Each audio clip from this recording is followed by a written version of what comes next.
אהלן, שלום, וואי, איזה כיף להיות פה, האמת שאני מה זה מצטערת על האיחור, היה לי בוקר מטורף, ממש ציוד, נכנסתי לאוטו, והוא לא הניע לי, איזה בלגן, ומה לא עשיתי, באמת, הכל, כבלים, ולקרוא לעזרה, ודחפתי, ואין, פשוט לא הניע. אני עם מכוניות כחולות, סיימתי את הסיפור. אמרתי, טוב, נו, האוטו לא מניע, יאללה, נעלה על אוטובוס. והאמת, היה לא כזה נורא, היה די סבבה. הכרתי המון אנשים, חלק קצת יותר מדי מקרוב, והיה די נחמד בשלוש שעות הראשונות. כאילו זה לא מספיק. איך שאני עובדת מהאוטובוס, בא אליי קבצן כזה, מאלה שאתה, איך אתה נותן להם שקל, ישנה לי עם אסירי תודה, נתתי לו שקל, והוא כולו מתחיל שאלוהים ייתן לך ברכה ופרנסה וכל טודים. עכשיו לא שאני רוצה לזלזל, אבל אם היה לך איזשהו דיאלוג עם אלוהים, לא היית עומד פה עם כוס.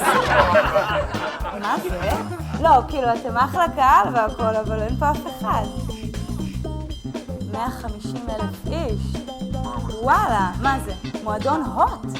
וואלה, כמה מבצעים. מלא בלגן, כאילו, איך אתם יכולים להסתדר? אתם יודעים מה? יש לי רעיון. תנו לי לעשות לכם סדר בכל מה שקורה פה. לא, זה לא מצחיק. אז חברי הוט. לא. אני אהיה כאן. ואני אעשה לכם סדר בכל המבצעים, וגם קצת טוב על הלב.